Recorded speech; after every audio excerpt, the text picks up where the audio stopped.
ವಿರುದ್ಧ ರಾಜ್ಕೋಟ್ನ ನಿರಂಜನ್ ಶಾ ಕ್ರೀಡಾಂಗಣದಲ್ಲಿ ನಡೀತಾ ಇರುವ ಮೂರನೇ ಟೆಸ್ಟ್ ಪಂದ್ಯದ ಮೊದಲ ದಿನದ ಆಟಕ್ಕೆ 5 ವಿಕೆಟ್ ನಷ್ಟಕ್ಕೆ 326 ರನ್ ಗಳಿಸಿರುವ ಟೀಂ ಇಂಡಿಯಾ ಮೇಲುಗೈ ಸಾಧಿಸಿತು. ಪಂದ್ಯದಲ್ಲಿ ಶತಕ ಸಿಡಿಸಿರುವ ಅನುಭವಿ ಆಲ್ರೌಂಡರ್ ರವೀಂದ್ರ ಜಡೇಜಾ ವಿಶ್ವಕಪ್ ವಿಜೇತ ನಾಯಕ ಕಪಿಲ್ ದೇವ್ ಹಾಗೂ ರವಿಚಂದ್ರನ್ ಅಶ್ವಿನ್ ಇರುವ ಎಲೈಟ್ ಗುಂಪಿಗೆ ಸೇರ್ಪಡೆಗೊಂಡಿದ್ದಾರೆ.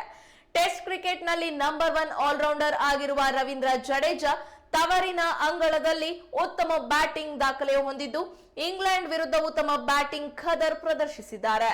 ರಾಜ್ಕೋಟ್ನ ನಿರಂಜನ್ ಶಾ ಕ್ರೀಡಾಂಗಣದಲ್ಲಿ ಸ್ಫೋಟಕ ಬ್ಯಾಟಿಂಗ್ ನಡೆಸಿ 9 ಮನಮೋಹಕ ಬೌಂಡರಿ ಹಾಗೂ 2 ಭರ್ಜರಿ ಸಿಕ್ಸರ್ ಸಹಿತ 212 ಎಸೆತಗಳಲ್ಲಿ ಅಜೇಯ 112 ರನ್ ಗಳಿಸಿದ್ದ ಜಡೇಜಾ ಟೆಸ್ಟ್ ಕ್ರಿಕೆಟ್ನಲ್ಲಿ 3000 ರನ್ ಹಾಗೂ 250 ವಿಕೆಟ್ ಪೂರೈಸಿದ ಟೀಂ ಇಂಡಿಯಾದ 3ನೇ ಹಾಗೂ ವಿಶ್ವದ 12ನೇ ಆಟಗಾರ ಎಂಬ ದಾಖಲೆ ನಿರ್ಮಿಸಿ ಜೋ ರೂಟ್ಗೆ ವಿಕೆಟ್ ಒಪ್ಪಿಸಿ ಪೆವಿಲಿಯನ್ ಕಡೆ ಮುಖ ಮಾಡಿರೋದು ಭಾರತ ತಂಡಕ್ಕೆ ಮತ್ತೆ ಸಂಕಷ್ಟ ಎದುರಾಗಿದೆ.